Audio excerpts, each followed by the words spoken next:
What's going on, everybody? Pete Simonetti here for NyynewsTV. It's the most wonderful time of the year. Trade deadline time is here, folks. We got rumors galore starting up. You know how it goes. People overreact. People get excited. Talk about guys that probably would never be traded to the Yankees and things of that nature. It's fun stuff. It's fun times. But we do have the first team kind of step into the plate saying, hey, guys, we're probably going to have to go ahead and sell off some pieces. So let's go ahead and cut to that immediately out the gate. So here we go. Right up here.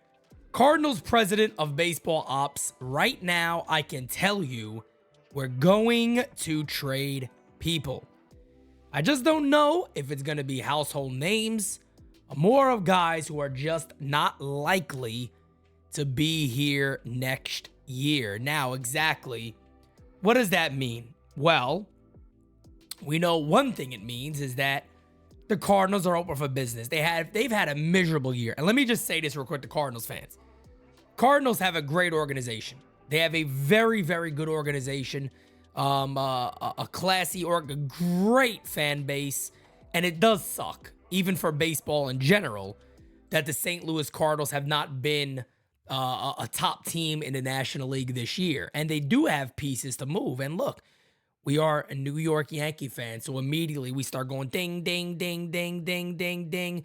What could be potential gets for the New York Yankees? So we're going to switch on over, and mainly I'm going to rely on offense here, right? I'm going to look at what offensive players can really help the Yankees on the roster of the St. Louis Cardinals. And at the same time, be fair, I don't want to go into details too much about what deals will look like. I don't really know. I hate that type of thing. I always say it. On the catching side, Wilson Contreras, the Cardinals might actually want to move. I have no interest in him. Ivan Herrera is not going to get moved. He's somebody that'll probably be with them in the future. Nolan Arenado. Would the St. Louis Cardinals look to get Nolan Arenado off their books? I believe his contract goes to 2027. As you see, Nolan Arenado is still a phenomenal baseball player. He'd be a major upgrade at third base for the New York Yankees. Would the Yankees want to do that? Would the Yankees be able to even pull off a deal where maybe they could do something along the lines of, hey, we'll give you some good prospects, but you got to take back DJ LeMahieu on that deal. Yeah, we're spending more money because Nolan's contract's bigger, but you got to take at least one of our guys off our books, and we'll give you a couple of other guys. I don't know who those names are, but we'll give you a couple of top guys potentially in a deal like that, if that makes sense. The guy I love just about more than anybody on this roster, besides Lars Nootbaar, who I'm going to get to too, which I don't think is moving. I think that'd be crazy to move on for Lars Nootbaar. It might be crazy to move on from this guy, Brendan Donovan. I am a huge fan of Brendan Donovan. I talked about him earlier this morning, even before this news came out. And to a lot of friends I know, I've spoken highly about Brendan Donovan.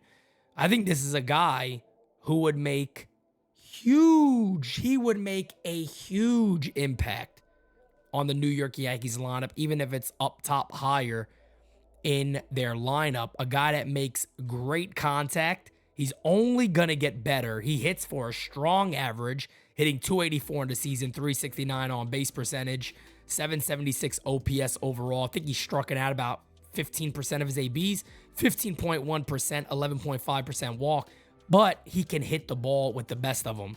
Brendan Donovan has a swing made for Yankee Stadium, and on top of that, he puts the ball in play. He plays left field. He plays second base.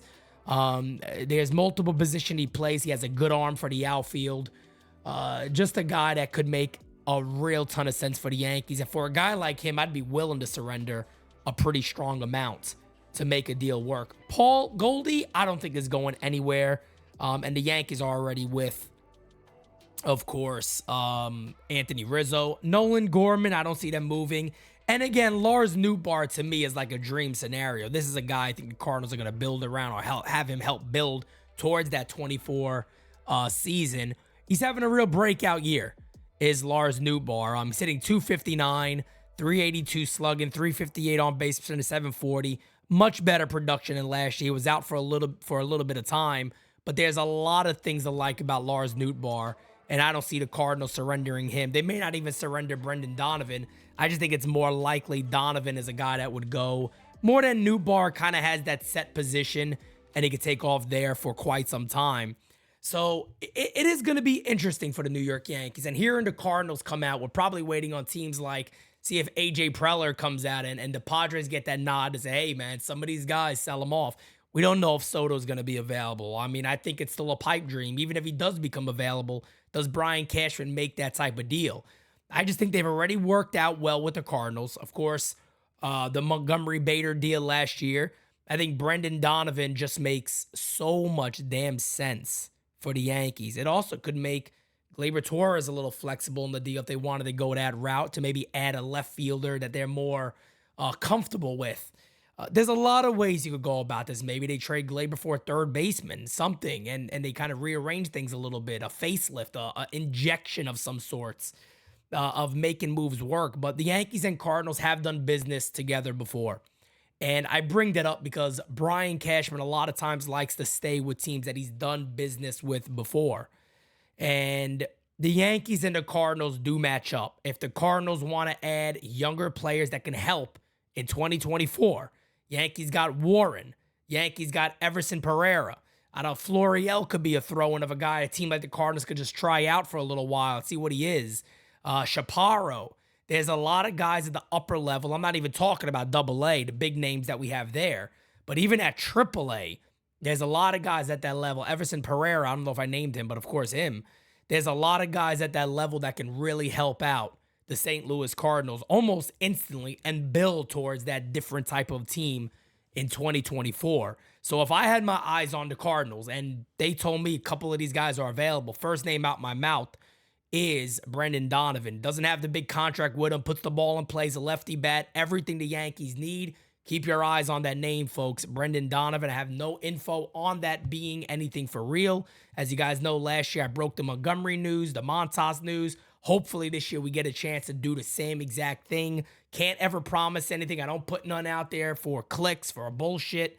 We do it real over here at NYY News TV. August 1st, you guys know I'll be live for 6 hours for the deadline day, and hopefully even before then, we can get some news out there for you and lock some things down, which would be awesome. But the Cardinals seem like they're open for business. What is your match with the St. Louis Cardinals? What type of deal would you make? What is the player you would go after? Let me know in the comments below. Like, share, and subscribe to NYY News TV. Real talk for the real fan. See you guys at 8:30 tonight, NYYST. I'm going to be on it, baby. We're giving our mid-season report call. Let's go. See you guys later.